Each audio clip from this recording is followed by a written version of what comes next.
Assalamualaikum dan salam Malaysia Madani, bersama-sama saya Suarin Shah dalam Berita Pagi Sabah edisi Ahad 28 April 2024. Pewujudan kilang klinker dan simen di Tongot berupaya membantu memartabatkan sosioekonomi masyarakat setempat dengan menyediakan lebih 1,000 peluang pekerjaan. Ketua Menteri Datuk Seri Panglima Haji G. Noor berkata kilang bersepadu terbesar di Sabah itu dijangka siap dalam tempoh 2 tahun. Bercakap kepada pemberita selepas menyempurnakan Majlis Pencatatan Kilang Simen ini, Datuk Haji G berkata kilang baharu ini bukan sahaja bakal meningkatkan pengeluaran simen, malah boleh menjadikan Sabah pengeksport simen pada masa akan datang. Ini satu projek yang besar dan memberi peluang kepada lebih kurang 1,000 orang kita di sini. Dan dengan ini Sabah Industri Simen Sdn Bhd di bawah SEDCO tidak perlu lagi mengimport bahan-bahan untuk membina simen ataupun memproses simen di Teluk Sepanggar dengan kos yang begitu besar sekali. Menurut Datuk Haji G, pembinaan kilang ini akan disusuli penyediaan infrastruktur lain seperti jalan raya, loji rawatan air, elektrik dan telekomunikasi yang secara tidak langsung memberi manfaat kepada penduduk di kawasan luar bandar, khususnya di Tongot. Sementara itu, Menteri Pembangunan Perindustrian dan Keusahawanan Datuk Pong Zinze berharap kilang simen ini dapat disiapkan secepat mungkin agar mampu meningkatkan pembekalan simen untuk memenuhi dan sekaligus mempercepat pembangunan negeri. Kilang-kilang semakin masuk dan pelaburan-pelaburan punya prestasi pun menunjukkan adalah amat positif. So ini sebagai satu komitmen kerajaan pada hari ini adalah sangat berfokus untuk membangunkan industri di Sabah.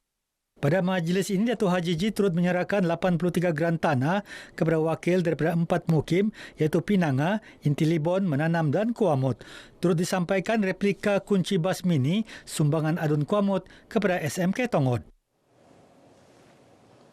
Kehadiran syarikat besar dari Pakistan, Gamalx Oil Sdn Bhd di Pelabuhan Kluster Perindustrian Kelapa Sawit POIC Lahdatu menunjukkan lanskap ekonomi Sabah semakin rancak. Timbalan Menteri Perdagangan dan Komoditi Datuk Chan Fung Hin berkata minat pelabur antarabangsa itu amat berpotensi kepada ekonomi Sabah terutama dalam industri minyak sawit. Datuk Chan berkata kehadiran Gamalx Oils yang terlibat dalam aktiviti perdagangan dan ekspor produk berasaskan sisa minyak sawit dan oleokimia turut menyediakan peluang pekerjaan untuk rakyat Sabah.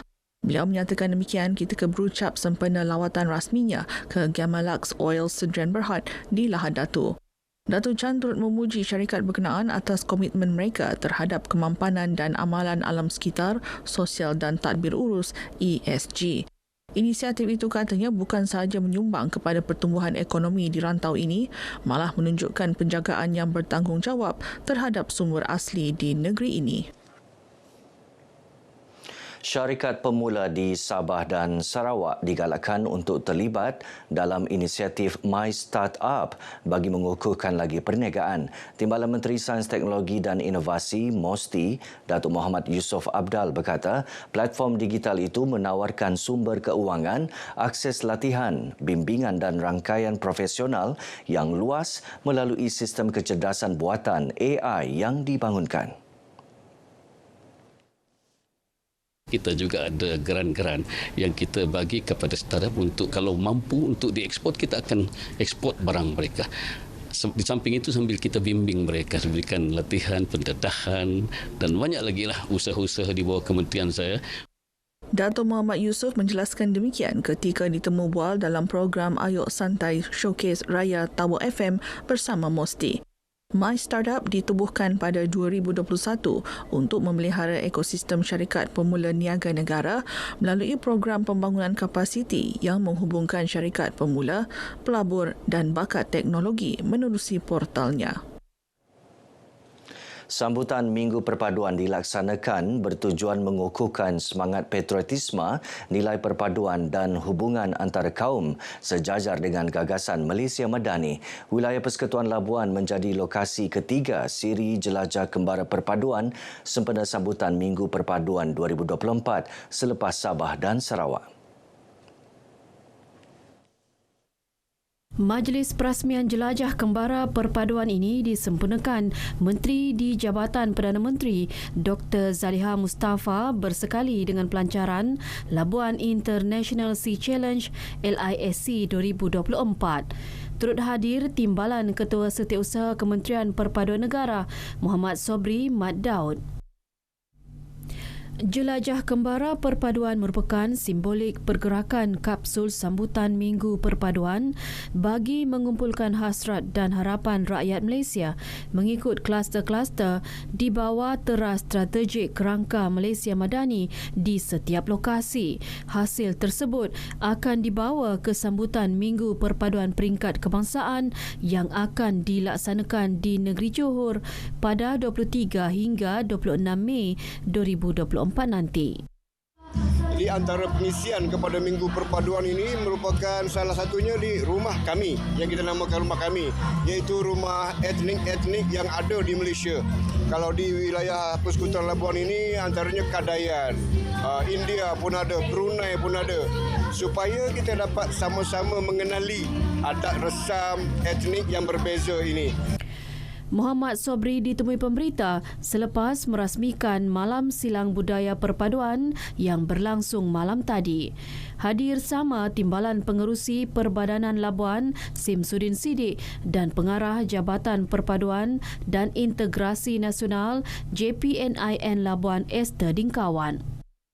Mengenai Malam Silang Budaya ini, Muhammad Sobri berkata ia memainkan peranan penting dalam memupuk kefahaman, toleransi dan penghargaan terhadap kepelbagaian budaya. Dapat lihat di malam ini kegembiraan mereka. Mereka meraihkan kepelbagaian, contoh di rumah-rumah etnik. Jadi kita nak walaupun gembira pada tahap yang tinggi, program seumpama ini kita tetap kena teruskan untuk mengekalkan kegembiraan dan perpaduan ini. Program ini turut memberi kesedaran kepada masyarakat tentang keunikan budaya setiap etnik selain menyumbang kepada pembangunan negara dalam pelbagai bidang seperti pelancongan, seni dan budaya, ekonomi, kolaborasi dan pertukaran budaya yang membawa impak positif.